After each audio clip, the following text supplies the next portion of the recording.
Let's maybe start with a handful of clubs who are looking for points because there were some teams in week one who walked away with some losses, maybe walked away with some points on the table. Let's start with Chicago Red Stars versus Houston Dash. It's the Chicago Red Stars home opener. So they're going to play hosts at SeatGeek Stadium. This one kicking off on Saturday at 2 p.m. Eastern. And you can catch all the action on Paramount Plus. Lisa, I'm just going to kickstart this and make it easy for us. I'm going with the Red Stars again. That's no surprise, Sandra. Hey, it's no surprise, but I think have a little bit of a little bit here to go off of considering their week one performance. I think when we were going through our recap of week one, we chatted a bit about how that was a really thrilling game of the matches that took place across week one. Chicago at San Diego. We saw some good play from the Red Stars throughout long stretches of that match, and the loss ultimately coming in a late game scenario with a penalty kick conversion by Alex Morgan. But they scored some goals. They played well. We saw the return of somebody like a Tierna Davidson. And I think maybe they can finally piece that all together and make sure that they perform a little bit better on defending set pieces, right? Yeah. Little things like footage that you get to have and go back and take a look at film. And I'm going to go with the Red Stars in this one. I think they want to get the 3 points at the home opener. How about you? I like that. I think that being at home does give Chicago an upper hand. If anything, like weather in a little bit of a sense too, like Houston's used to being in more of a warmer climate. It is an advantage for the Red Stars. However, I think that when you look at the comparison that we have of these two sides from their opening match week games, Chicago, they came out of the gate fast. They got 2 goals in the first half, but they also conceded 2 in the first half, and they were breakdowns defensively. A goalkeeping mistake on Alyssa Nair, which we rarely see for her and for Chicago on one of San Diego's goals, and then corner kick defending, which has been the Achilles heel of this Chicago team over the last couple of seasons. They've got to get that together. They have got to figure that out early in this 2023 season. Can they defend better on set pieces, on corner kicks, make sure they're getting the first ball and the second ball? That's where they struggled. I think that in this game for Chicago against Houston, we're going to see goals coming from both sides. But I do still think that Houston is going to get the upper hand and take 3 points off of Chicago. If it's not a draw, but I didn't want to start with the draw. So I'm going to give it to Houston. But if this ends in a draw, I will not be at all surprised. You're like, I want to go on the record. I really do feel this way. I feel it's going to be a draw. But the way that we talked about Houston last week, and the way that the Dash played against Racing Louisville was an incredibly exciting match. Ryan Garris, in just her second season with the Dash, got her start in the front line alongside Ebony Salmon and Diana Ordonez. And Ryan Garris played with the confidence of a 6-year veteran in this league, but the physicality of a veteran in this league, but also the energy and the fitness of a rookie or a second-year player. She had all the pieces coming together. And the way that Houston's front three that started the game between Salmon, Ordonez, and Garris, and then when Maria Sanchez gets rotated in there, it just elevates things as well. Their off-ball movement for the Dash was phenomenal. They caused a lot of problems for Racing Louisville's back line that was very organized, but it still left open some holes and left open some various spots and chances for advantages to be taken. And the way Chicago plays with the 3 back, that struggled a little bit on set pieces and services into the box last week. And that's something that Houston really thrives on. I think that the Dash are going to try to take advantage of that 3 front runners and 3 defenders matchup that they have, try to create overloads, especially in the wide area, send crosses into the box. And Diana Ordonez, she missed one. She missed a wide open header she should have had last week. And if given even one chance in front of goal, Diana Ordonez is going to find the back of the net this week. So I'm going to go with Houston.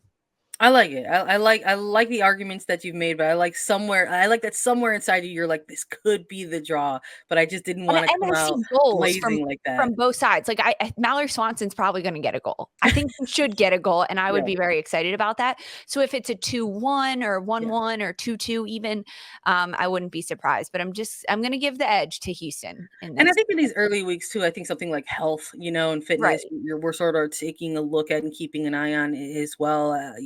We know Maria Sanchez, according to head coach, them ladies, they're sort of working back in after picking up some preseason knocks, and they didn't want to, strain her too early on.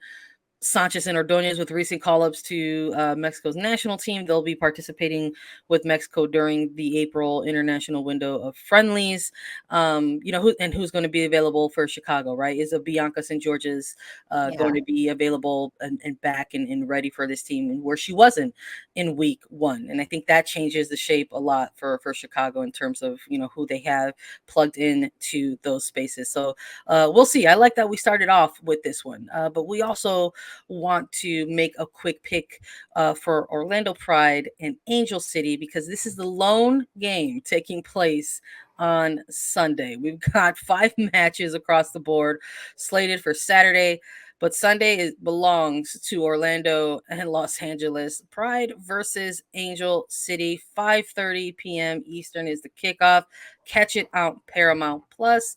Lisa, I went ahead and made the first pick. I'm gonna give you first crack at this one as well. Pride versus Angel City. Do you see one team coming out of this a winner or a loser? Is this the game that you saved a draw for? Tell me what you got. I have Angel City taking the win in this match over Orlando Pride. The looking back, of course, to last week and kind of Orlando going on the road to Providence Park and playing against the Thorns. Um, we talked about it in our recap of last weekend. They got demolished 4-0 in that game. Orlando could not connect. They were just being run over by Portland. And I hope that Orlando wipes that slate clean. They're now playing at home. They're welcoming in an Angel City side that's probably a little ticked off after their game last weekend, that they ended up losing to Gotham after a VAR call and a goal gets taken back, and then another VAR call and a penalty kick is given. So because of that and kind of how it shakes out, I think this game's going to be a little feisty. I think it's in the best way. I think it's going to be intense Feisty. because I like both that. sides are a little upset. They're Orlando's not happy with what happened last week, getting beat 4-0. They want to prove that they are here to compete this year. They're building those foundation and the building blocks to a new year under Seb Hines. Defensively, they've got to be a lot tighter. So I think we're going to see a little bit more organization on one end from Orlando Pride to not expose themselves as much, especially in transition, which is going to make it a little difficult for Angel City, a team that likes to move in transition. That's how they scored 2 of their goals, one being taken back.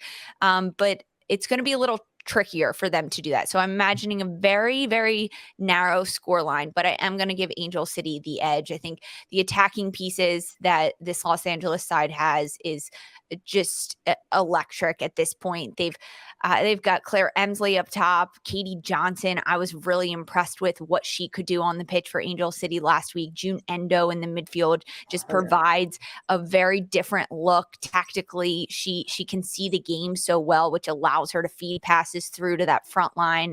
And Alyssa Thompson. I'm not sure we'll get another goal from the young buck in Alyssa Thompson, but I think she'll be part of the goal no matter what it is, an Okay. assist, a hockey assist. But I am going to give this one to Angel City. What about you? Purple or pink in this one? I'm not gonna lie. This is the game that had me going back and forth. I'm like, is this the game that I say, you know what, this has a draw written on it? I'm not too sure. I'm also eager to see Freya Coombe and her plans and utilization for Alyssa Thompson as we start to see a lot more younger players called into the mix for NWSL contracts. A lot is being discussed about these players who are still in high school. Really, how are they going to navigate these pro careers, and how are they going to be utilized? We also need to mention the fact that this team finally announced the signing of Scarlett Gamberos, so also part of this team perhaps going to be available for this weekend. Now, this is the beauty of us, I think, going a little bit early in the week and doing our preview and not having those availability reports just yet because they typically drop the day before the actual matches, and kind of have these little bits and pieces of news along the way, like this Cambero signing that was Right. recently announced. And I think those are exciting moves, though, for a team like Angel City. I think those are extra little bits of X factors where you get excited about a player's arrival and maybe you take that energy into your next game. And it's part of that reason why, even though they're going to be on the road, I'm also going to go with Angel City in this one. I just liked what I saw from them in their game against Gotham. And while I do believe that Orlando Pride probably went back into trainings this week and absolutely want to have the energy of let's Mhm. forget that week 1 match and just focus on moving forward. I do anticipate that they will look a little bit different, perhaps a little bit more improved, maybe a little bit more ready in their defensive Yeah. shape. But I just think that there's a little bit more there for Angel City, despite them also being a team that's been dealing with some early season injury issues. I just think that there's more there in terms of the performances that we saw out of Sarah Gordon on the back line for this Angel City team, out of someone like a June Endo in week 1. And I think these are the players that are going to help propel them get the win in Orlando. Yeah, I like that. I agree. I think Orlando's gonna look a little different this time out. Yeah. Maybe not structurally so different, but we're gonna see different tactics trying to be implemented by Seb Hines' side. But now our scoreline for sure, even the people in our chat are saying they've got Angel City, but it's gonna be tight. Okay. All right. Maybe folks are thinking that this one should have been the draw too, right? Yeah. I like that in Yeah. both of these first two picks, we kind of wanted to preface that by saying like, oh, we think that maybe either of these can be a draw, but we'll see. So I would like to make picks so we get to talk about them during the recap.